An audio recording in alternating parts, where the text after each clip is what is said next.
오늘 하나님의 말씀은 요한복음 1장 35절에서 42절 신약성경 143페이지입니다. 요한복음 1장 35절에서 42절 신약성경 143페이지.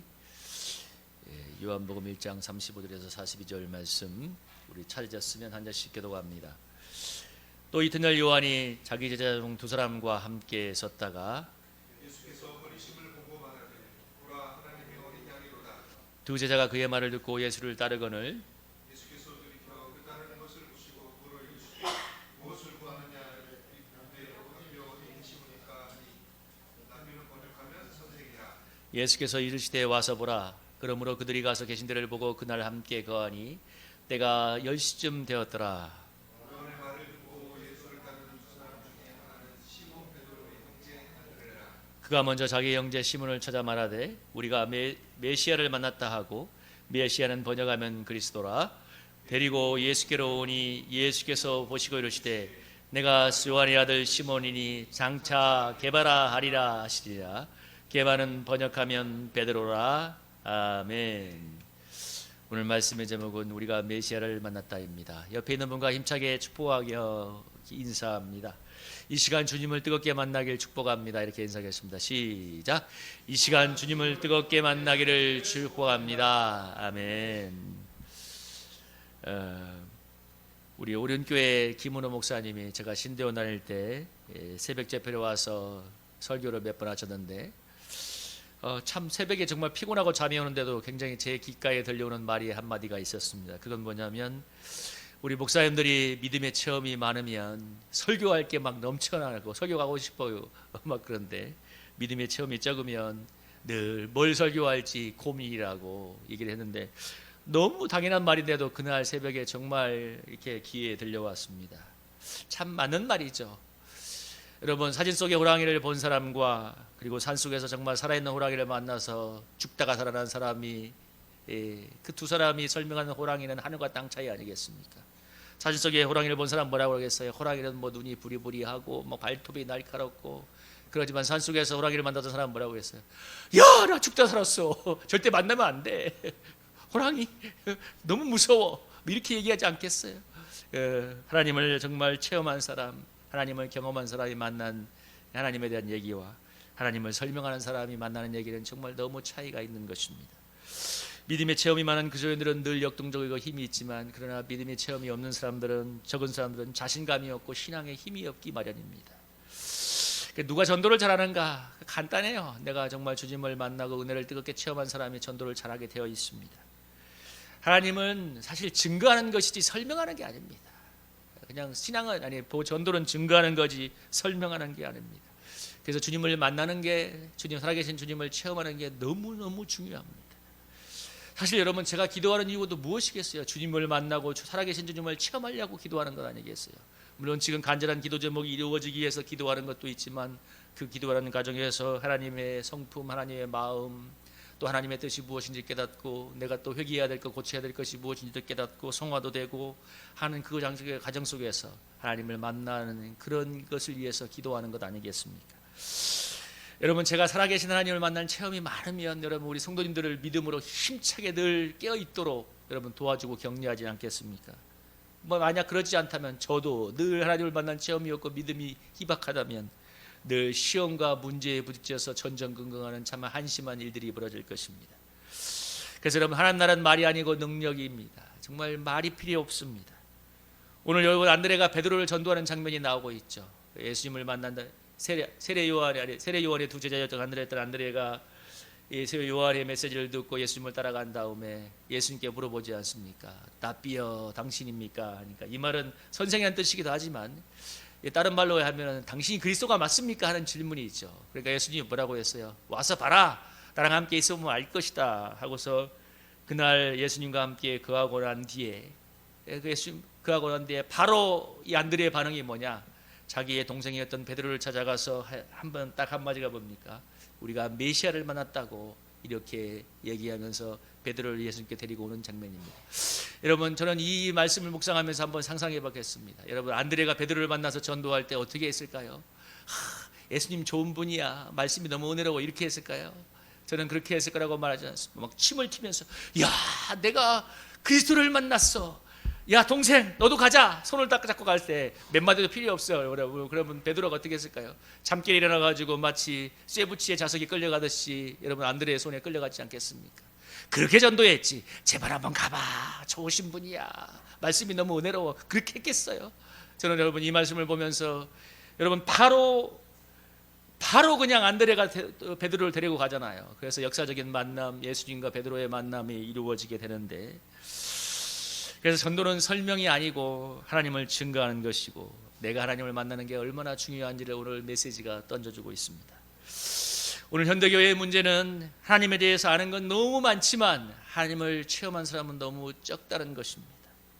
우리 목사님들도 너무 설교가 이론적일 수도 있고 또 우리 성도들도 너무 체험이 적으니까 교회를 오래 다녀서 기독교 문화에 익숙해진 종교인은 많아도 정말 주님을 만나서 변화된 그 소리들이 너무 적은 것도 문제입니다. 오늘 한국교회가 전도가 잘 안 된다고 하고 침체한다고 야단인데 여러분 지난 10년 동안 한국 6개 주요 교단 애장통합, 애장합동, 감신, 하여간 저도 잘 외우지도 못하겠어요. 고신 해가지고 6개 주요 메이저 교단의 성도들이 약 190만 명이 이 교회를 떠나거나 다른 천주교동 다른 곳으로 이동했다고 합니다. 쉽게 말하면 이 6개 메이저 교단이면 사실 우리 한국의 주요 개신교회의 모든 성도들이 다 있다고 해도 빠른데 거의 200만 명이 떠나간 거예요. 어마어마한 여러분 쇠퇴가 일어났죠. 물론 여러 가지가 있겠죠.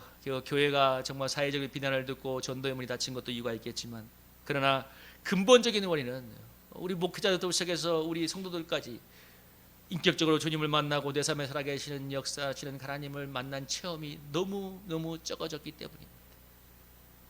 여러분 안드레처럼 예수님을 만나면 전도가 되지 않겠어요? 누가 뭐래도 누가 교회를 욕해도 나는 부인할 수 없는 예수님을 만났어.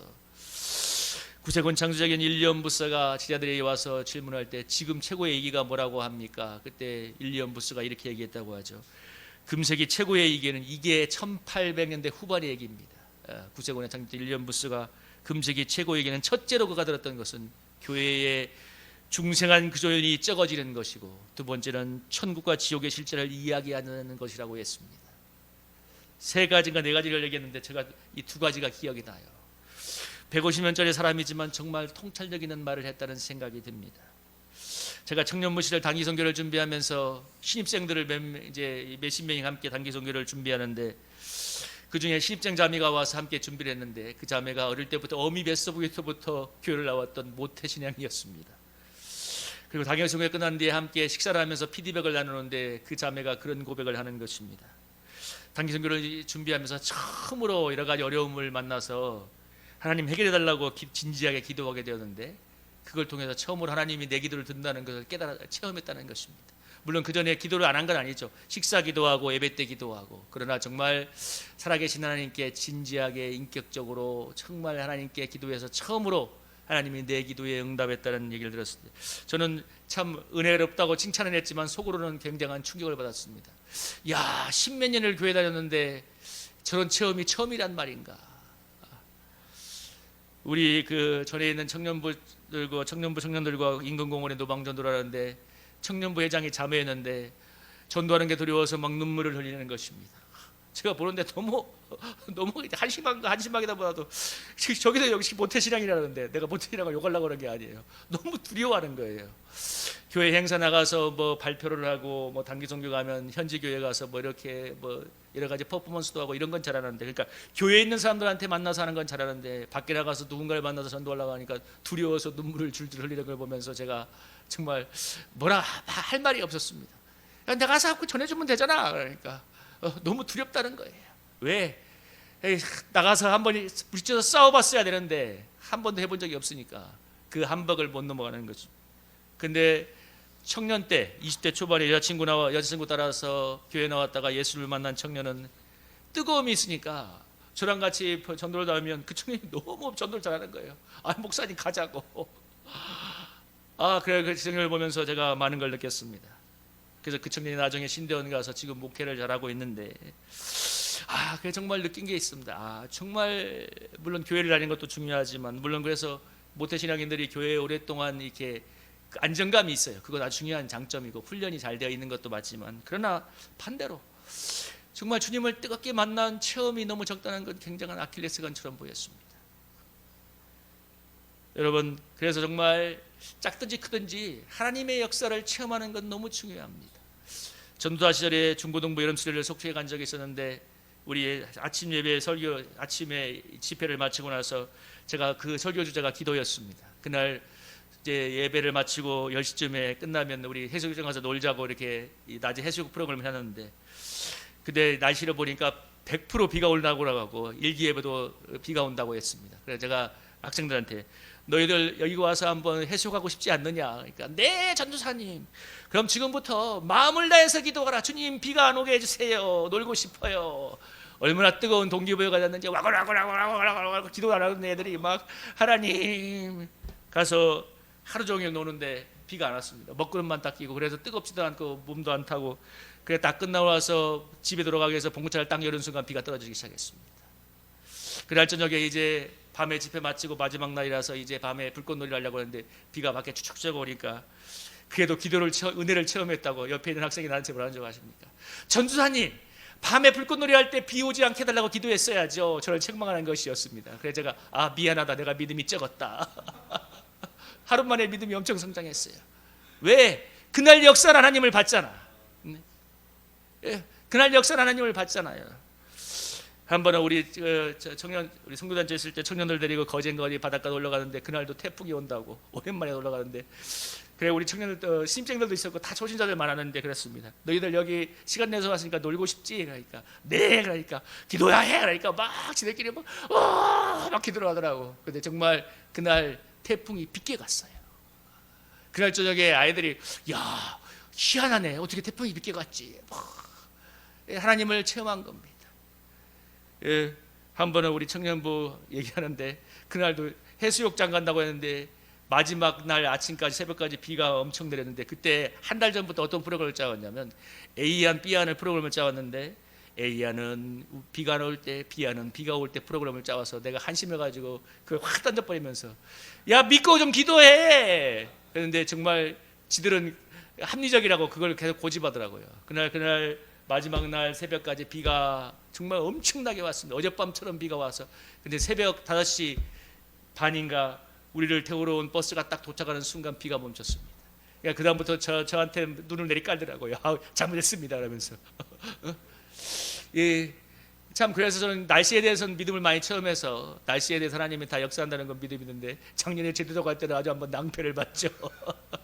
첫째는 너무 기도를 안 했고, 두 번째는 한번 아무리 놀러 가는 거지만 하나님 앞에 묻고 기도하는 시간이 필요한데 그냥 너무 즉흥적으로 결정했던 것도 사실이었고, 그래서 비행기 안에서 기도하기 시작했잖아요.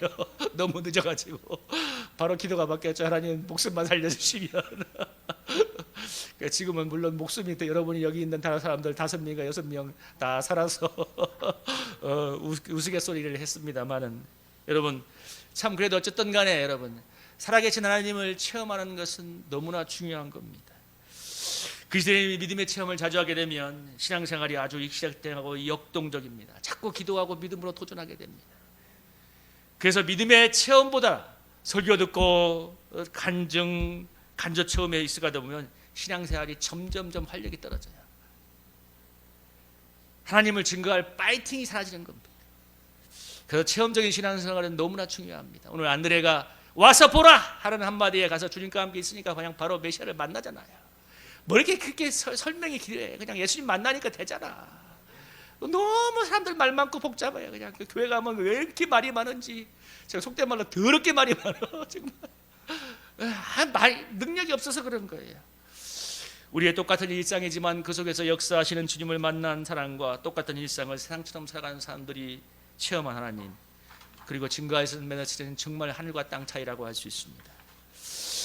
오늘 본문에 안드레가 예수님을 우리가 메시아를 만났다 한 그 감동이 그냥 손을 끄니까 베드로가 오지 않습니까? 여러분 요한복음 17장 3장에 이렇게 말하고 있죠. 여러분 이거 한번 읽어보겠습니다. 한번 읽어보겠습니다. 시작.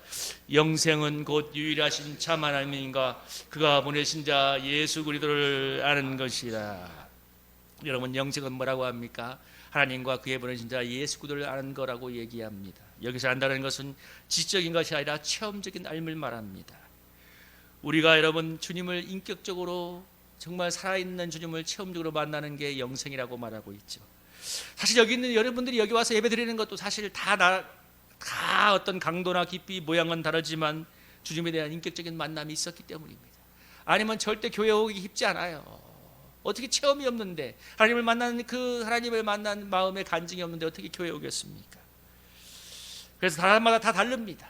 그러나 어쨌든 간에 내가 만난 하나님에 대한 체험이 나를 지금 이 자리로 이끌고 있는 것입니다. 성경 속의 이야기, 성경 속의 하나님이 아니라 나의 이야기, 나의 하나님으로 내가 만난 것이기 때문에 이 자리에 있는 것입니다. 저는 기도에 대한 체험이 조금은 있기 때문에 그래서 기도에 대한 말을 자주 하고, 그러니까 자기가 하게 된 걸 말하게 돼 있어. 내가 체험한 걸 말하게 돼 있는 거예요. 그러니까 저는 기도에 대한 체험이 좀 있으니까 기도에 대해서 말을 자꾸 합니다. 우리 교회 김은혜 목사님도 기도에 대한 체험이 많으니까 뭡니까? 기도를 많이 강조하고 또 다니엘 기도라고 하는 아주 우리 한국교회의 기도를 이끄는 그런 다니엘 기도를 인도하고 있죠. 또 말씀을 많이 체험한 목사님들은 말씀을 많이 강조합니다. 사람마다 다 달라요. 하나님을 만난 통로와 모양이. 어쨌든 간에 만난 사람이 그걸 통해서 하나님이 일하시는 거예요. 어떤 분은 반주하시는 분들은 반주할 때 그렇게 성령의 기름 부음이 느껴지고 은혜를 받는데요. 그 사람은 반주를 해야 돼요. 왜? 그가 사람 영적인 먹거리야. 봉사하는 게 아니야. 자기가 사는 길이야. 선교단체실에 저의 선배 목사님 한 분은 그분은 학생 시절부터 정말 재정을 공급하는 하나님에 대한 믿음이 뜨거웠습니다. 아니 정말 놀라운 믿음이 있었어요. 그래서 정말 그분은 재정에 대해서는 놀라운 믿음을 가지고 있습니다. 옛날에 충현교회 김창현 목사님이 그런 얘기를 했다고 하죠. 돈 걱정을 왜 하느냐? 한국은행에 돈이 많은데. 보통 믿음이 아니죠. 그 정도의 믿음이 있는 분이에요. 왜 돈 걱정을 많이 하느냐? 한국은행에 돈이 그렇게 많은데. 그래서 우리 선배 목사님들 범인이 어려운 그런 클래스의 믿음이 있습니다. 이분 교회가 한 150명, 한 200명 있다가 어떤 큰 시험과 어려움이 와서 교회가 그야말로 난리가 나고 한 20-30명으로 줄어든 때였다고 합니다. 너무 어려운 몇 년의 시간을 지나가는데 어느 날 새벽 기도하는데 하나님이 그런 감동을 주세요. 교회 건축을 해라. 아무리 생각해도 이건 말이 안 되는 얘기라서 이제 계속 하나님의 감동이 오기 때문에 성도를 재직회를 모아놓고 얘기하니까 성도들이 한마디로 목사님 지금 제정신이에요. 너무 면박을 줘가지고 그냥 말도 안 꺼냈답니다. 근데 또 하나님이 기도하는데 또 뭐라고 하냐면 네가 내 손을 잡고 목회할래? 아니면 사람들 손을 잡고 목회할래? 너무 강력한 감동이 있어서 그분이 자기 교회 갖고 있는 땅을 담보로 해서 18억인가를 대출해서 건축을 했는데 여러분 한 달 이자만 정확히 그 당시에 한 20년 전이니까 800만 원 나왔다고 하더래요. 근데 한 달 내내 헌금을 통틀어 봐야 헌금이 400만 원 나왔대요. 그러니까 헌금 딱 털어서 이자 내도 이자 절반만 내는 거예요. 정말 잠이 오지 않더래요. 그냥 이 은행에서 이 은행의 지옥 같은 은행의 이자가 나를 잡아먹는구나. 근데 희한하게 한 달 하나님이 정말 엘리야의 까마귀 같은 공급을 통해서 한 달이 또 지나가고 또 한 달도 또 채워져서 지나가고 한 1년 지나니까 용기가 생기더래요. 이럴 바에야 빚에 눌리지 말고 빚 18억이나 21억이나 3억을 더 빌렸대요. 빌려가지고 그거 가지고 정말 최고로 사역을 한 거예요. 전도 축제하면 정말 잘하고 막. 그러니까 그때부터 이제 성도들이 외부에서 많이 몰려들었는데 대부분이 이 교회가 빚 있는 거 그렇게 빚이 많은 걸 아무도 몰랐대요. 빚이 있으면 안 올 거야 아마. 그렇죠? 근데 목사님이 아예 여기서 믿음의 용기를 얻고 한 몇 년 동안 그냥 3억 이거를 빌려갖고 더 막 최고의 사역을 하니까 교회가 너무 활기차게 역동자니까 그 20-30명으로 헤매던 교회가 순식간에 몇백 명이 되었습니다. 그러니까 빚에 눌린 게 아니라 빚을 이겨버린 거죠. 믿음으로. 지금 제가 생각해보면 제가 그분의 재정에 대한 믿음의 절반의 절반 한 4분의 1 정도의 믿음만 있어도 우리 서울교회 재정 문제를 해결했을 건데 참 그분에게가 많이 생각했습니다. 여러분 우리 성일교회가 지금 주보에 보면 몇 년 됐냐 45년이네요. 45년 광야를 지나서 가나안에 들어가야 되는데 아직 가나안은 못 간 것 같아요. 근데 우리 성일교회가 이제 정말 한번 언제부터 선대 목사님 때부터 이렇게 침체의 바람을 타격하고 그야말로 이렇게 잠수함처럼 깊은 바닥을 헤매기 시작하니까 여길 다시 올라오는 게 쉽진 않았습니다. 그래서 저도 와서 참 많이 몸부림을 쳤는데 2018년도에 우리 제가 전에 있던 수원서부교회의 어떤 헌신 예배 갔다가 제가 그런 말을 했습니다. 여러분 저를 위해서 한 번만 조금만 더 기도를 해주세요. 우리 성일교회가 정말 이제 임계점에 온 것 같아요. 라면을 끓일 수 있는 임계점에 온 것 같아요. 그래 막 그런 저도 막 그런 감동이 왔는데 그러고 나서 코로나가 오고 제가 몇 년간 일을 했습니다. 코로나 기간에 어려운 때를 이렇게 잘 지나간 것도 있고 또 일을 하면서 재정도 채워지고 성도들의 삶도 이해하게 되고 여러 가지 섭리가 있는 것도 인정합니다. 그러나 이제 코로나도 지나가고 분명한 건 새로운 시즌이 왔다는 것입니다. 제가 지난주에 여러분들에게 뭐 이런저런 얘기하면서 대출 얘기도 하고 했던 것은 이제 새로운 도전의 때가 필요하기 때문입니다. 저는 지나간 시간이 무의미하다고 생각하지는 않습니다. 중국에 여러분 어느 지방에 가면 대나무가 있다잖아요. 6년인가 7년인가 죽순처럼 하나도 자라지 않다가 근데 어느 순간 7년인가 지나면 뭡니까? 순식간에 수십 메타의 대나무가 올라간다는 그 대나무가 있지 않습니까? 저는 그 시간이라고 생각하고 있습니다. 2018년도에 그때 어르신들한테 조금만 더 기도해주면 라면이 끓을 것 같아요. 물이 끓을 것 같아요. 물이 끓어야 라면도 끓여 먹고 오뎅탕도 만들어 먹을 거 아닙니까? 여러분도 마찬가지야. 여러분의 믿음도 임계점이 왔어요. 근데 물이 끓어야 돼.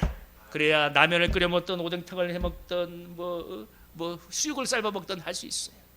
성령의 역사에 임계점이 왔는데 그래서 제가 이제 우리 교회에 좀 기도에 더 힘을 보태야겠다는 생각을 많이 하고 있습니다.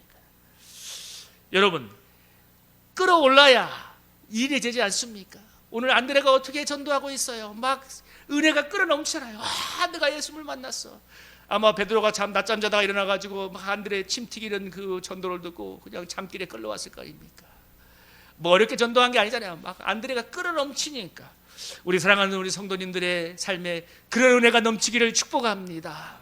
막 끌어넘쳐서 맞아 내가 주님을 만나는 은혜가 끌어넘쳐서 여러분 정말 하나님의 은총의 문이 열리는 오늘 안드레가 주님과 함께 거하면서 여러분 예수님을 만났잖아요. 마찬가지로 우리가 주님과 함께하는 시간 물론 주님과 말씀과 기도하는 시간도 필요하지만 중요한 건 우리가 주님께서 마음을 집중하는 것입니다.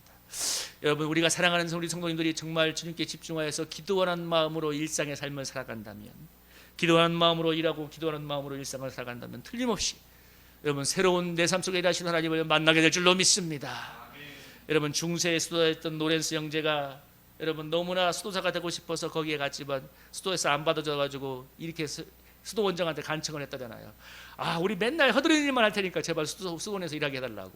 근데 그 노렌스 형제가 늘 물깃고 밥하고 빨래하고 설거지하는 그 일을 했지만 늘 하나님께 기도하는 마음으로 감당할 때 나중에는 어떻게 됐느냐? 그들이 설거지를 할 때 있어도 옆에 있어도 하나님의 임재가 느껴질 정도였다고 했습니다. 그래서 유명한 기독교의 고전인 하나님의 임재 연습이라는 책을 썼는데요. 우리 사랑하는 성도님들 하나님이 내 삶에 임재하고 역사하시는 신앙은 늘 역동적이고 재미가 납니다. 여러분 전도가 일어나고 기적이 일어날 줄로 믿습니다.